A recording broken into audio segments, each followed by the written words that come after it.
Hey there, I'm Rayan. I'm Will. Hurry up. I'm Ivan. Just go on with it. Come on, forget the intro. We are the reality podcast that you listen to. Yeah, absolutely. Welcome. I am doing an intro. The time is 10:15, and tonight we share our raw reaction to the final week of the Traitors UK on the only Traitors podcast by the people who've been there, done that, and got the t-shirts. This is episode 29 of It's Just a Game.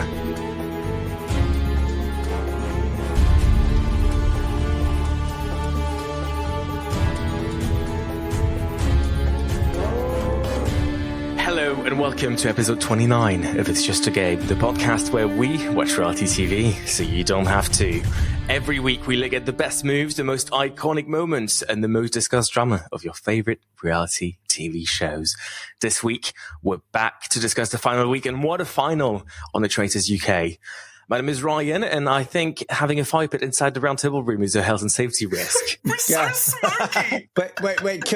I need to get something off my chest, right? Go on. I literally, do you know how many DMs I've had, right? Probably, so it's been 15 minutes, probably about at least 10 saying that could have been you without the parting gift.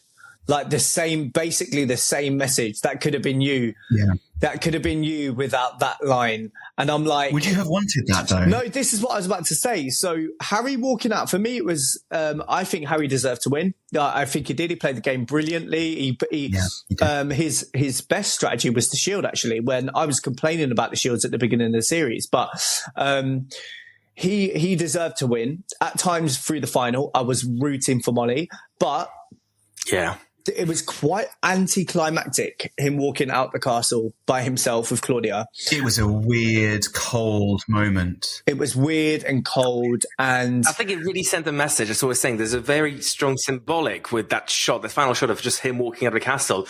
And compared to last year there was happiness and joy and everyone together. This year it's just him on his own, lonely. I'll tell you what it was for me. He walks out of the castle and he goes, "Way!" And he runs forward as if to hug someone. And there's no one there to hug because he sent them all home. Because treachery leaves you alone. That's the point. If you behave in that way, he earned that money, every single penny of it. But there's no one there to enjoy it with. And the way Mollie, she walks out of that chapel and she goes, "Fuck." And then looks at him again and goes, "Fuck." It was so powerful. I've got to applaud the production value. Actually, I think this is this shot was intentional to me. That shot wasn't random. It was beautifully produced. You could tell they knew the message they were sending with that shot. There was something deeper about just seeing him on his own. Treachery corrupts. Treachery leaves you alone. Look, by now you probably know, but also joining me is the man who probably signed off on that indoors fire pit. That's Wilf, who's here. Wilf, I'm not going to ask you how you are. Let's move on. The man whose time for talk should never be over, as well as here, Ivan. You can tell I ran out of inspiration when writing these intros. Now, as always, you're a bit too late if you've listened so far, but we are entering a spoiler zone. We are fully inside a spoiler zone, so if you haven't seen the whole of Series 2 on the Traitors UK, go away, come back when you're done. But realistically, it's too late, and you should have seen it anyway, so that's on you. Raw reactions. Wilf, go on. Right, I've got two things to say. First of all, one of the things my wife said about Mollie, and it was so hard to see her crumble and get it wrong, and Yoda said, "I don't think she could trust a man again." And it was just so, the whole series has been very male dominated. And I'm a male, obviously. What? I identify as male. Yes. But I have two daughters and a wife. And Mollie, for me, I was like, come on. I started rooting for Mollie because it just reminds me I've got girls, I've got daughters, and whatever, she made a mistake, it doesn't matter, it's part of the game. You can't judge her for that. It made great TV. Was it as good as the last final? I'm not sure. But the second thing I want to talk about is they led me astray. So I would consider myself a meta gamer, right? But in terms of, I'm a meta gamer. I can look at production. I can look at different things. And the way it was so focused on Harry, I was convinced as a meta gamer that it's way over focused on him and something's going to go wrong. And I could see production focusing on him. So I didn't expect him to actually win. And when he did, I was happy for him because I think he deserved it. I think he did. I think he played an amazing game. So did Andrew, actually. And I think if Andrew didn't get the very tamed version of the parting gift from Ross, he probably would have won. Like, Yeah. But do you know what? The third thing I want to say, and this is me done for this my little segment of the instant reaction, is I just want to respect every single person who's part of the show, especially the traitors that lost, who accepted the loss. And that's my bit. Oh, Wilf, I hear you, man. I hear you. That's such a I get what you're saying there, and I appreciate it, and I want to echo that. I also think that all of the faithfuls, all of the production, Claudia, like this, they put together an incredible season. Yeah. I just want, what's on my mind right now? I'm so emotionally affected by that episode. It was marvelous TV. But what's on my mind right now is Harry standing outside and saying best traitor in the world, or best traitor ever, about himself. And I just want to track back and like just cast a doubt on that, because in the end, the thing that made Mollie vote Jazz was not that she thought Jazz was more of a traitor than Harry. It was she trusted him more than Jazz. That was it. Mollie thought she was choosing who she wanted to share the money with. And then with the whole point about Jazz, there's this whole big lance that he had, this huge point that he did bring up finally when there were 5 of them left. But he didn't push it hard enough. He kept his cards too close to his chest. He caught him in a lie. He said, Harry, did you say anything to Paul? And Harry said no. He presented the evidence, and all he needed to say to win the entire competition was, Harry, you just said you didn't say anything to Paul, but Paul had a conversation with me as if you had. How would Paul have known? He couldn't make that up. How would Paul have known? Harry can't claim to be the best. Harry played brilliantly, but he can't claim to be the best traitor in the world if the only thing stopping him from total collapse was Jazz just not quite finishing, which is the story of Jazz's whole campaign. Like, he could have pulled that trigger at any point, and he tried, and it was too late, and he didn't have the energy behind it. Jazz played an amazing game. He figured it all out, but he just could never get the groundswell of support. In that case, 3 votes. He couldn't get 3 votes. Yeah, can I just add to that really, really quickly? I just want to say a massive shout out to Harry. Like, you won, bro, and you did what I couldn't. Like, honestly, I wanted the traitors to win from the beginning. I mean, somebody sort of got in your way there. You've got to move on with life and whatever. And I know in my heart that I did really well, and he got over the line, which I couldn't. But honestly, Harry, I really respect what he did, and I think him standing alone outside, yes, it was the word where it sort of symbolizes, but to win that money and win that game, we all know it's a very, very hard game. And I know as a traitor, it's a very, very hard game. Yeah. And I'm going to say something that people probably won't agree with, but I think I played half of the series better than him. I'm going to say it right now. Like, I didn't get 1 vote, nothing. Nobody even looked at me till episode 12 from episode 6. From when I got Alyssa out, I didn't get 1 vote. Maddie would have a little suspicions, but it weren't taken seriously until that last round table. But I think Harry was a better traitor than me, because the thing that trumps it for me, that makes him better than me, was the shield. I think the shield, the shield gameplay that he did cemented him as a winner, and he is the ultimate traitor. I know you're saying he's not, Ivan, but no, he did amazingly. He did incredibly, but even that, he is that shield play lasted brilliantly, and it did get 3 people banished. It got Evie banished as well, but as Evie walked out as a faithful, the rest of them should have then figured out that whole thing couldn't have worked, because of those 3, only one, Ross, was the traitor, and they knew there was more than one. So, I agree with you. Harry was an amazing traitor. I think Harry did really well, but to call himself the best traitor in the world is absolutely insane. It's rewriting history. There were sensational traitors. Just take Alex from the first Australian series, who was sensational. He's 22 years old, bro. You've got to give him it. He's 22 years old. No, he's played well. I'm not saying he hasn't played well, but to say he's the best traitor ever, nah. You need to take a chill pill. But there's not enough seasons yet. He is the best traitor so far. No, I don't think he is. No. Who is then? Who is then? That's an opinion. I think Alex from Australia in season 1 did slightly better. I think Alex is doing much better. I think you did play better. The Shield was a great play, but at the end of the day, he also made another number of mistakes. And the Shield, if the Faithful had been connecting the dots just a little bit more, the Shield could have backfired in many ways. The Shield could have backfired when he kept showing up at breakfast, not getting murdered when he didn't have a shield. The Shield could have backfired if Zach hadn't been so willing to just proclaim his innocence. I think Siri was a better traitor as well. Actually, if you great, really, yeah. I do as well. Actually, yeah, I agree. No, I know what you're saying, Wilf, and I agree that Harry was fantastic. He was phenomenal. He deserves the win. He deserves every single pound of that, and we've all said that.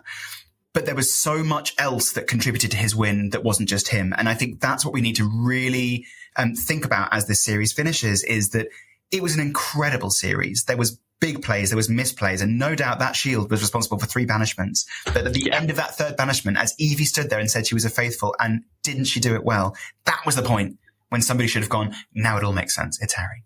And that's actually why we all thought it was going to be an Andrew win, right? Can I get, and the thing is, what really upset me actually is Mollie's a very intelligent woman, right? And clearly. I really believed that when he got rid of Paul, the cogs were there, but they weren't spinning. She said, he knows so much about Paul. He knew everything.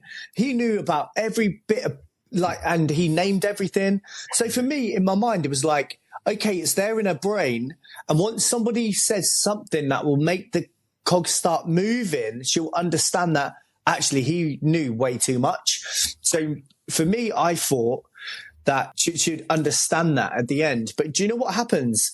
When you make relationships with people, it's really hard. When you make really good friendships with people, it's really hard for you to actually see them as doing wrong, even if you know they're doing wrong. There's another piece of strategy that we're not talking about here, which is staring us in the face, which is the social game that Harry played. Mm-hmm. To have Mollie that firmly on his side, that devoted to him, and in a platonic sense, but like kind of in love with him. Given the situation, I do not mean in a romantic sense. But besotted. Besotted is exactly the word. Like in a friendship sort of way, yeah.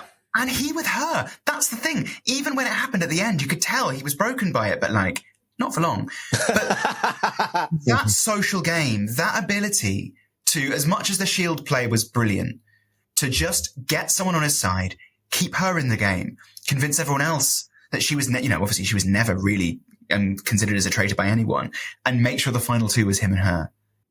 And do you know what hurts me the most, mate? The more I've watched this, and I don't really speak about it, but it's a copy and paste version final without the parting gift. And for me, that's how it feels. Like it's the copy and paste version at times. Like me and Hannah would never have suspected me. Mollie never suspected Harry. And if it weren't for that comment, it would have been different. But I always say it did save me in terms of people got to get that little bit of a vision. Like you look at Harry, there weren't no remorse at the end with any sort of emotional... No redeeming moment. Yeah, you didn't get to understand him as a person at the end. With me, I lost, and people got that little glimpse of who I actually am as a person, which was nice for me. I want to line up those 2 shots. The shot of you breaking into a smile as you say, I'm a traitor, and I'm so happy for you guys, and of him breaking into a smile as he accepts the money. And like, I know that there's a lot of money on it, and I know that you'd have loved those $100,000, and you've got an awful lot of things that could go towards. But also, would you really want one over the other? Like, would you really want Harry's ending over your ending? If you just think about the narrative sense of it, not at all. The redemption that you earned, I've done quite well after the show, and it's been difficult. And I was like, I want a traitor to win from the UK and see how they win and whatever. And I backed the traitors all the way. I backed Harry from episode 1, as long as he got over Diane, which he did, and he won. And watching him win, I look at it and I think, do you know what? Well played. But I was so happy for them guys. Like, I was so happy for Hannah. And listen, $100,000 sounds like a lot of money. Right, it does. It is a lot of money. Don't get me wrong. But in terms of, mate, how much life is now, like, I can't explain it. $100,000 sounds like a lot of money. It is a lot of money, but it's would you want that or the experience to make even more money over time and longevity? Would you want longevity or something there? And for me, it was, I didn't give a fuck, bro. I really didn't give a fuck. When I seen Hannah and all that win, I was so happy for them, and I really didn't care about the money. And then I've been quite fortunate after, but to watch Harry win, actually, I don't think I wanted that ending. Like when I seen him by himself and cheering himself on, it just, for me, it was like, I don't think I wanted that. I wouldn't have liked that. With all that said, Wilf, I hope that you can see what happens next with Harry as an extension of what would have happened next with you and enjoy the success he finds, because he will in a different way from you, in a very different way from you. He will also be hugely congratulated, rightfully, for the game he's played and for the, the sort of the villain arc that he went through. And like, it's going to be a very different arc from you, but I hope that you can almost like vicariously live what happens next for him and be like, that's also me. That also could be where I went. Do you want to hear a story, really funny story? I bumped into him today. I actually bumped into Harry from the Traitors today. So I was filming Radio 5 Live. I came out and Harry's standing there by himself and he's so cute, yeah? So I seen him and he goes, I went, oi. And he goes, oh, you right? And I'm like, yeah. And he goes, hi. And I gave him a hug and that. And he goes, I went, what are you doing? And he goes, I don't know. I've got here early. And it was and he seemed so timid. And I was like, such a nice person. Like he really did. In the 10 seconds I spoke to him, he actually seemed like a really nice person. He was like, I might just go for some food because I've got here. And he started telling me, when somebody's nervous and they started telling you what train they got and shit. Like, he's like, the Traitors and pancreas. He's like, because I'm in London now and I got the train from Slough.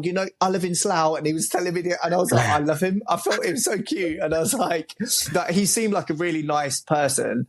I think a lot of what happens next for him is going to be based on how, and I assume she has now, about how much Mollie forgives him. Of course they forgive. Of course she forgives. We're part of the game, mate. Yeah, absolutely. And that's the right thing too. Unless your name's John and you block people. Well, I think in this case, Mollie, and I assume she will, graciously forgiving Harry, is going to give Harry the push he needs to enjoy this, because there will be guilt there. And I hope there'll be guilt there. And I don't mean that as in he deserves to feel bad, because he does feel very, very good about himself. But it's mixed. I hope it's mixed. But it's the same with Hannah and me, right? So me and Hannah got on really well. She won. And me and her we're like this, right? We still talk quite a lot. But it was, I didn't care. I was like, I don't care. And I hope that they have this same relationship. Like, oh my God, we shared this. And that beautiful moment, I've been saying this to everyone today. That moment where Claudia comes in and tells you you're in the final.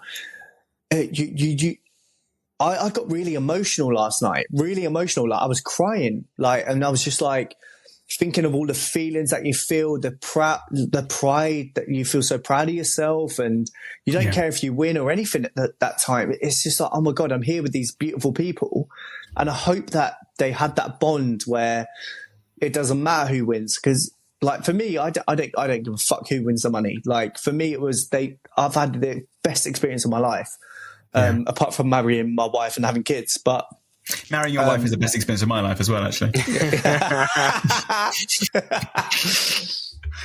No, but look, your ending was different. Your journey was similar. Your ending was different. But I think what really matters there is really the way you ended. You ended richer, perhaps not in money, but richer in all the people you'd met, all the relationships you'd formed, and these deep, deep bonds that really solidified when you came out of the game. And I think that's worth so much more than £95,000 in tax-free cash. But let me put this to you, Will. Would you not pay £103,000 to be friends with us too? Yes, I would. Do you know what? I've made the best friends in my life in this show, and I spoke to Ivan earlier. I've had a really challenging time this year in terms of ups and downs. I left my job and I've been working, doing social media and stuff. And I feel insecure at times, but I work hard, but I've got my friends behind me. And do you know what? I couldn't have met the most beautiful people in my life. And I say I would never have met you guys in a normal situation. I would never have done that. Like, unless I all of a sudden took off my cool armor and went into Warhammer and showed my true self, like into a geek retreat, you know. I would have caught you while you got arrested. I would have been the duty solicitor at the station. There's someone here in the geek retreat and he's taking off his armor.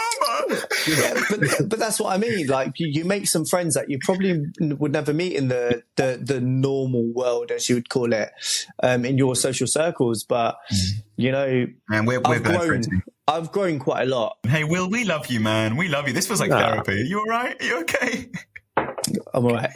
Good. There's this final thing I want to say, and like, if you listen to the podcast and you know Mollie, just give her a big fat hug. Like, she is a good person. She's a good soul. She was on the unfortunate losing stick of the game, and I think she deserves the world. If you know her, give her a big hug, because I'm sure relieving this, we know it is, relieving the whole thing, even if it's several months after filming, can be quite tough. And listen, I need to say one fucking thing. Yes, Mollie didn't make the right decision, but listen, it's a game. It's a game. It's just a game. And that's all I can say. Listen, the DMs I've got over the last week, and my wife has my Instagram to delete stuff, and that people have been rewatching series 1, people that have never watched it before, actually, not even rewatching, watching it, and telling me to die and shit, and it's disgusting. And I just want to say to people, it is just a game. It's just a game. Get a grip. It's we're normal people being put in a high intense environment, and Mollie, yes, she could have stopped Harry from winning, but he did win, and he won the game, and that's it. She's still a young, beautiful, intelligent woman. Yeah. You should never give her any hate. Nobody should get hate from this game. And that's all I have to say about that. She's going to come out of this brilliantly. Like, she's already got her career. She's got her career set already, but it's only going to get astronomically bigger from this. She has absolutely everything ahead of her. And in the same way that losing may have been good for you, Wilf, I'm going to say it, and I don't want anyone to take this the wrong way. I think losing may have been incredibly good for her, because it did show an incredibly vulnerable side. It also showed the thing that we need to see more of, which is what it feels like to be done over by a man, right? I actually think that she comes out of this, even more so than Jazz, being the protagonist of this series. She's a hero. And I'm just going to tell you about my feelings right now, guys, because... Could you do that, actually, mate? Yeah, I will tell you about my feelings. Hang on. It's time for my reoccurring segment, Wilf's Feelings. Wilf's Feelings. And a lot of people have asked me this, and I'm going to be really serious about this. So... when the show came out, I thought I'd feel envy, jealousy, and it happened. I got very invested. I loved it. Then week 3 happened, and I thought, I'm going to be irrelevant. I'm never going to be, no one's going to care what I think anymore. And you start getting insecure. And then I started thinking, actually, like, it doesn't matter. Like, it's just a game show. And then I just miss being there. I miss being... We do want to be trapped in a game sometimes. And that's why I said to Ivan, please let me join any game you do. Don't I, Ivan? Yeah, we're going to play D&D in a couple of weeks. It's going to be great. It's an escape. It's an escape from just life. And it was, apart from my wife and kids, I didn't miss anything from the outside.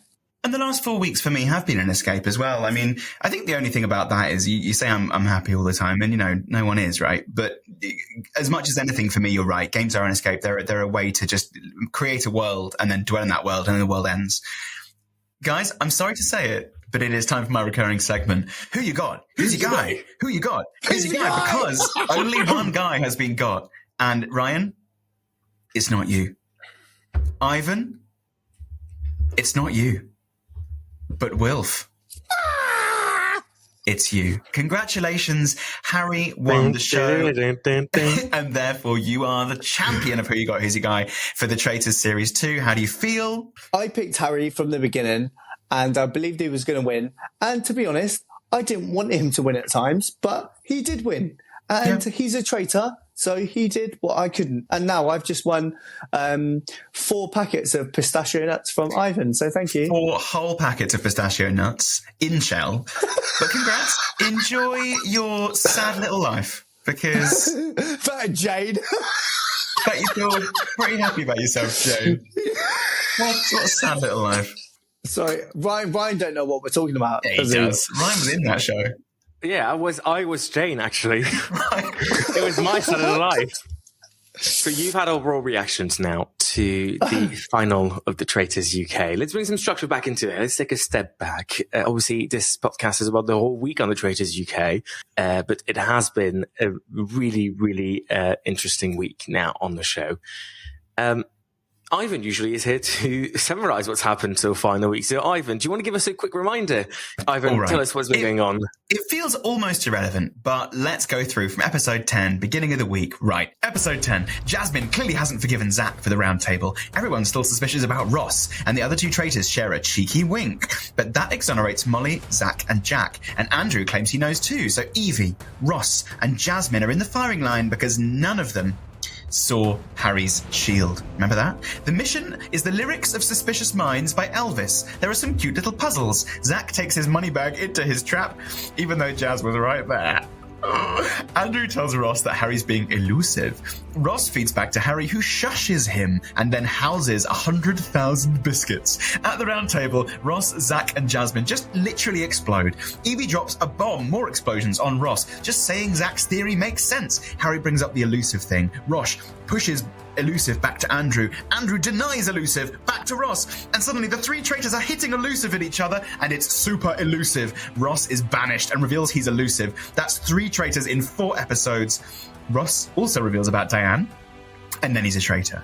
But Ross's reaction to Andrew has thrown him under suspicion. We hear Andrew's incredible story, and then Andrew's very nervous about his own impending doom. They meet at Traitor's Tower once for one more murder.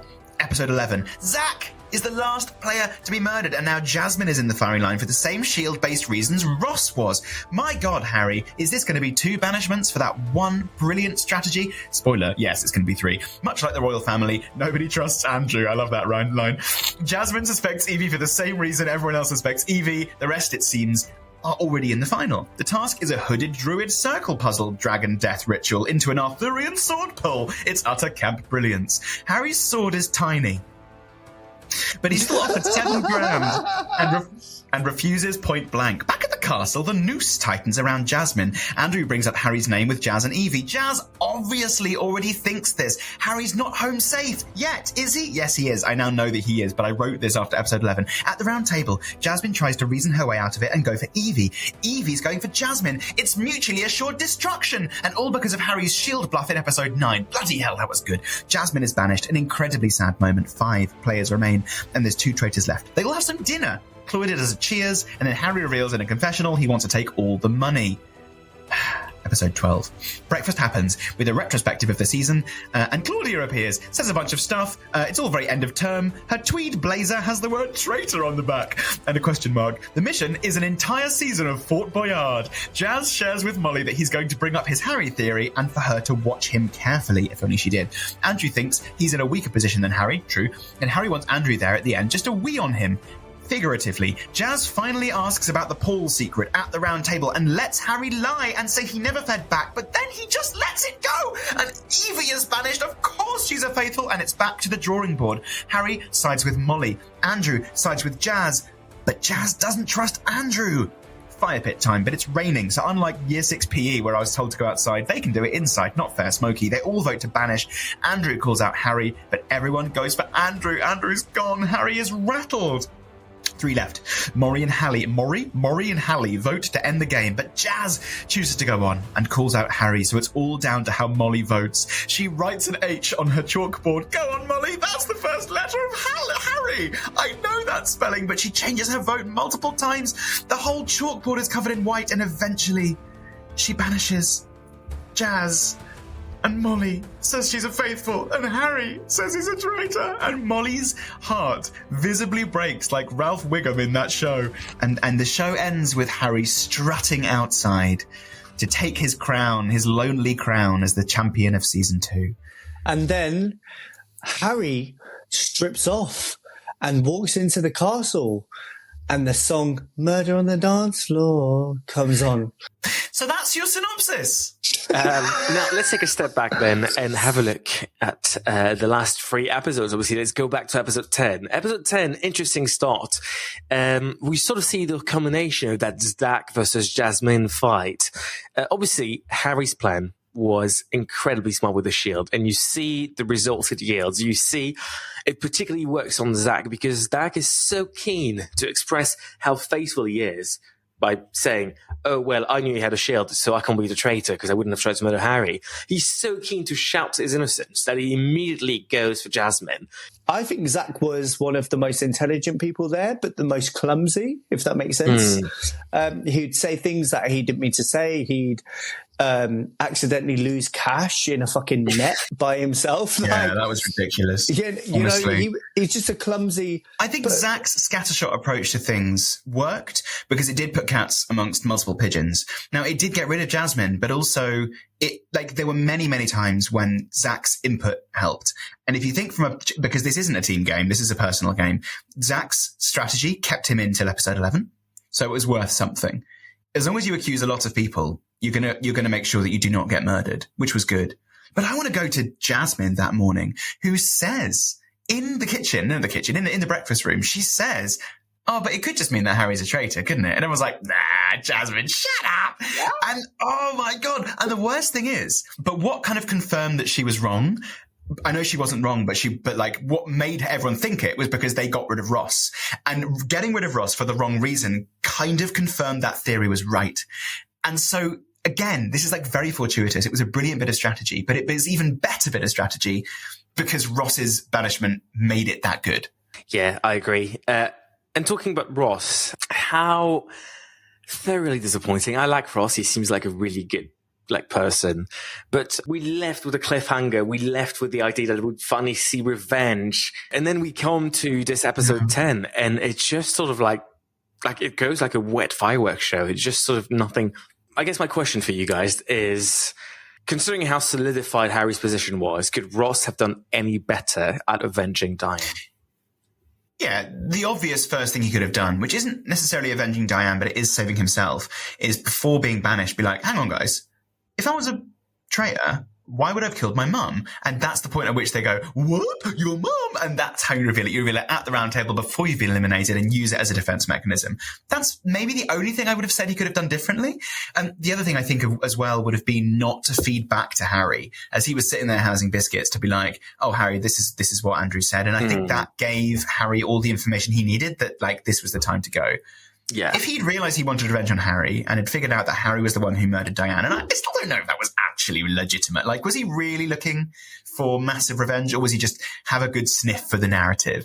But anyway, if he really, really wanted to do Harry, he should have stuck with Andrew and not fed back to him. So I don't quite know what he was playing that day. I think he was trying to find his ally, and he did it wrong. He didn't find his ally. Wilf, our resident traitor, how would you have played it if you were Ross? How would have I played it? Do you know what? I think he played it really, really well. I know it sounds controversial, but there's nothing he can do. He's been brought on to be a scapegoat, but the only thing he can do is plant a seed. I don't think there's any way that he could break up the friendship between Andrew and Harry. And I do believe that Harry didn't want to backstab Andrew. I really believe that. For some reason, I believe that he really liked Andrew, so he was the one that was going to go. Yes. Right, and one more downfall. It's really been a week of downfalls, which I guess makes sense in a show where two people get eliminated every day, so that's 2 downfalls a day. 21 downfalls, mate. In a week of downfall, then let's think about Andrew. Yeah. See, the thing with Andrew is I never really thought he was going to get caught up until really late in the game, when there was a sort of 2-block alliance that they're building, and that Jazz wasn't necessarily wanting to follow. I just don't know. What happened there? What happened there, Wilf? Do you know what? I'll be completely honest. People were slagging off Andrew for, on Twitter and other social media outlets, saying he's not playing a great game. He's not playing the traitor role. But I'm like, he hasn't been mentioned once. That's the whole point of the game. And he was obviously mentioned by Ross, which was his downfall, and it caught me off guard, actually, because I thought Andrew was going to win. But Andrew's downfall was literally down to Ross's comment. But I thought up to then, he weren't noticed. When you were nominated as a traitor at the beginning, you play that role from the beginning. But you'll notice anybody that gets chosen as a traitor afterwards really struggles. The opposite is also dangerous. So I think one of the things that Andrew did wrong, and he did play a pretty good game as far as I'm concerned, but one of the things he did do wrong is at that crucial point after the final round table, but before the fire pit, where he had to essentially get Jazz on side. He knew that if he had to get Jazz on side, he could make it 2-on-2 and put it to a deadlock. And he went, I think you're right. I think you're right about Harry. I think that's good. And I think what he should have done there is gone, Jazz, tell me again what you think. And rather than going and immediately saying you agree with Jazz, giving Jazz the space to speak. Because if you do that, then people feel like you're really, really hearing them. The best thing you can do is listen to someone. He landed in an intelligent parting gift, mate. That didn't work. So what Andrew tried to do was, we know that people can't part in gift in this series. That's why it hasn't happened. So what he did was I tell you what, let me go against another traitor, because the whole theme of the whole show has been the traitors going against the traitors. Like the traitors going against Ash. Then it was, and that's how they figured out who the traitors were, people going against who. Harry said that Paul was going against Miles, and that's how they figured out Miles. And that's been the theme of the show. And I think he knew that. He knew that it's going to be traitors against traitors. I'm sacrificing myself to show it's traitors against traitors for people to try and pick up on that. Right. So I see what you're saying, but I still think there's a way to win from there. And I think the way to do it, as I say, is to go to Jazz, get Jazz on side without making it that obvious that's what's going on. So if that was him sacrificing himself and being like, look, I'm a traitor and so is Harry, fine. But he definitely could have done it better. And I think the way to do it is be like, hang on, Jazz, I think you're onto something, but I don't fully understand. Lay it out for me and say it slowly this time. And then give Jazz an hour to lay it out and then go, do you know what, Jazz? You're bang on. Let's vote for Harry. One of my strategies was feed ego, which means when somebody has planting a seed against people that you want out, you water it, but not overwater it. You don't go there, and it's about saying, "Oh, what do you think?" And he needed to do that. But he went there, all gun blazing. But let's be honest, Andrew is not a traitor. He's a faithful. Yeah, because you start as a faithful really thinking that the traitors are sort of like evil, and it's quite hard to move from that when all of a sudden you're made to become a traitor and you have to join the evil side.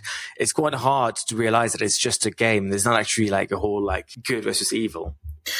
There are, I'm just going to draw people's attention to the Australian Series 2. We've talked about it. I don't want to spoil it anymore because it's going to be on iPlayer, but there are so many parallels and particularly the end game.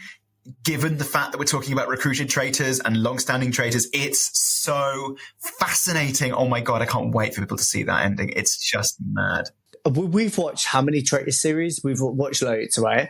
And a few. The best thing about the UK one, it seems more legit. And when you look at the other ones, they seem more produced. So, do you think we've always said it? And I think that's a very interesting thing about the UK. It's very much underproduced. Do you remember when Steve smashed it. Do you remember when Pippin, the dog, so we had a mental health dog. The emotional support dog, yeah. Yeah, the emotional support dog, Pippin, ran in. Did shit on the carpet and we had to clean it up and they didn't come in. They literally were filming us cleaning up Pippin's poo. That poo looked really human for some reason, but... we put it into like a brown ball and we put it on the snooker table. Yeah. You remember these biscuit balls that Paul has been eating from? Well, that's what we used to scoop it up. When you feel really shit, right, they had this, like, Pippin, his name was. It reminded us of the old Pippin with the aeroplane. And we used to go in the back when I used to do my myths. I used to stroke Pippin. And, it's not true.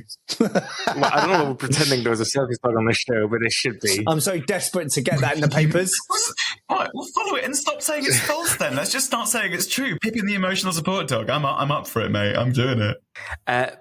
Overall, sensational players. I've got to respect them all. Like, it was good gameplay in that final week. Obviously, not everyone could play the perfect game, otherwise it'd be pretty boring, but good gameplay overall. And they were all good players, good people. I've enjoyed seeing them. Honestly, excellent cast this year again.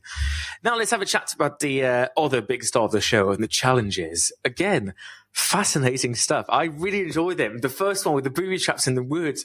I'm just imagine just some poor lady walking the dog around the woods in like Scotland, and she just falls into a swamp laid by the producers of the Traitors in the middle of the woods. We got one. Next challenge as well. I mean, great challenge. Looked very cultish. It was felt like we were looking at a cult, but more importantly, the sword. And the sword comes up. And I guess my big question here for you guys is, how did you strategize the whole sword thing? Because realistically, to me, I would see it as actually being more of a traitor thing to not take the sword, because you know you've got a clear path to the money at the end. You're confident enough that you wouldn't take the sword. But I think if you're more of a, like, from their point of view, because they just associate, take the money and you're evil, don't take the money and you're good. So to me, that all felt like, actually, like the fatal would think, if you take the money, you must be a traitor. And so, I don't know, it was weird. Look, everything you've said I agree with, but say it again. Oh, the sword. Sword is a new butt cat. No, honestly, I understand that is not a word you have in France, and I fully get that, and I don't mean to laugh at you. I'm laughing with you right now, but it's just the fact that you said sword so many times, and both me and Wilf were like, "What's he talking about? What's he?" I actually can't say it. How do you say it? Okay, take the W out entirely. Sword. Oh yeah. Yeah, there you go. You just have to ignore the W, okay? But anyway, I want to talk about this mission, right? It was very cult. It was brilliant. I thought it was fun. Okay. I think the funniest thing about it was, the sword was really tiny. He was holding it up like, I don't know, Lion, the Witch, and the Wardrobe.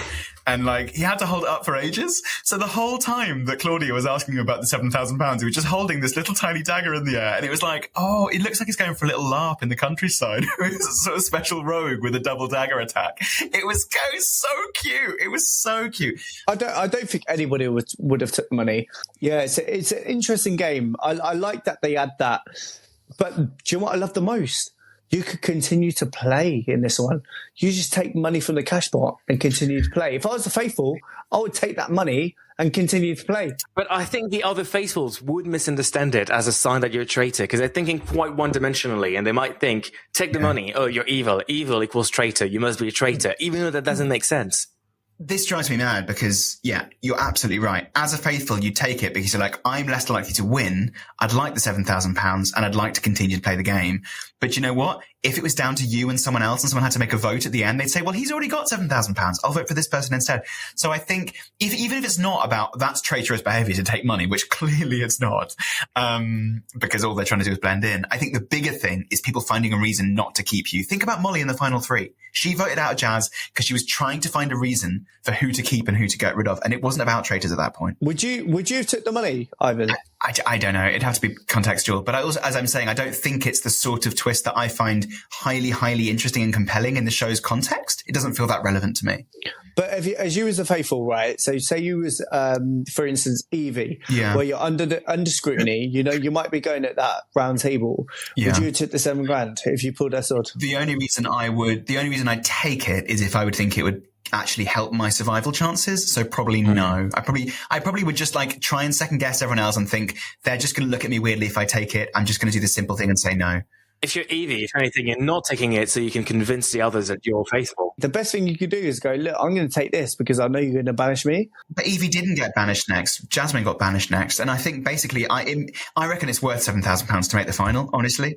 Well, anyway, lots of divergence there on the right strategy, which goes to show it's not an easy call to make, especially when, here we're sitting down, we've thought about this. When you're in the show, you've got about 12 seconds to think about it. Quite difficult. And the whole time you're holding a huge sword above your head. And then we had the last challenge, which was, definitely interesting. I think to be fair, I wasn't focusing because I just wanted to see how the final would go down. It's so funny. You've got a whole episode and it's all about the last 30 minutes. There's no murder at breakfast and there's a challenge where they're guaranteed to win the money. So it's like, why don't we just all turn on at 9:30 next time? Because it's do you know what? That I feel like the last mission is It's a Unity mission. No, I get it. It's just also just like they're guaranteed to win the money. Episode 1 and episode 12 tend to be, for me, Well, they're not worst. guaranteed to win the money. We've seen that before. So Didn't you win all the money in the last episode? Yeah. I thought you meant in the final. Sorry. Well, no, so I remember the final, and I think what happened, if I could just remind you what happened at the end, though.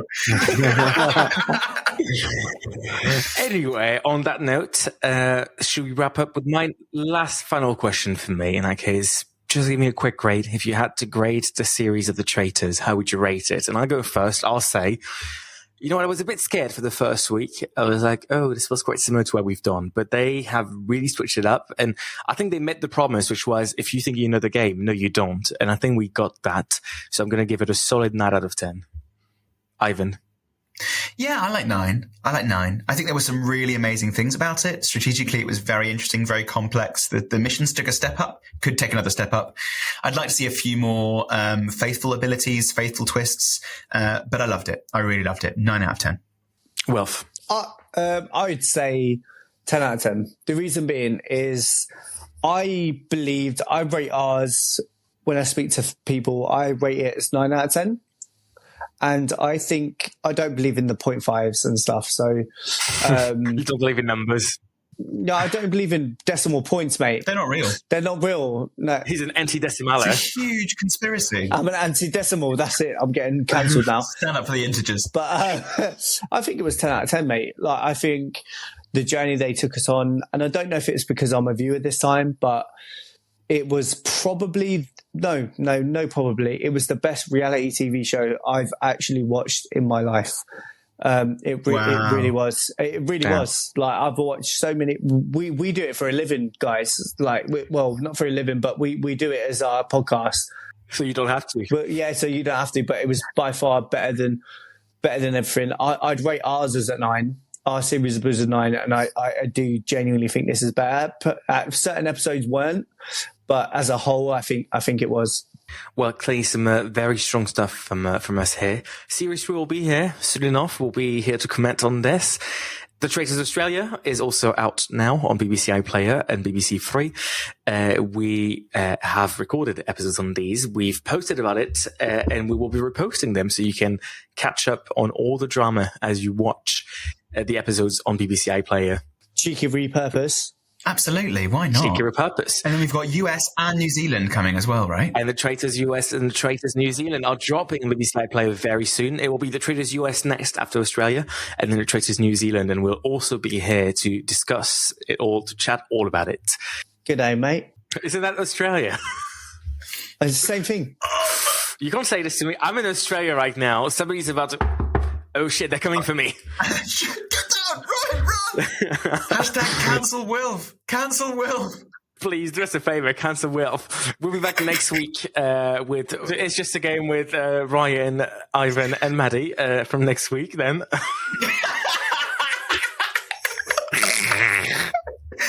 The look Wilf is giving Rayan right now. Look, on that note, we'll be back... Is this the last episode of the podcast, guys? No, so the Traitors, we'll be back for the Traitors US, we'll be back for the Traitors New Zealand, we'll be back for so much more. Hopefully we'll be chatting to some of our favourite contestants in the next few days as well. We'll tell you all about this on social media when we get there. But until then, thank you so much for listening. If you like the podcast, give us a 5-star review, give us a nice little comment, follow us on social media. My name is Rayan. You can follow me at £95,000 tax-free cash. My name's Will. You can follow me at hashtag emotional support dog. My name's Ivan, and you can follow me at Ivan Brett on Twitter. And we'll see you very soon, and goodbye. Bye-bye. Bye-bye, Mollie. Bye-bye.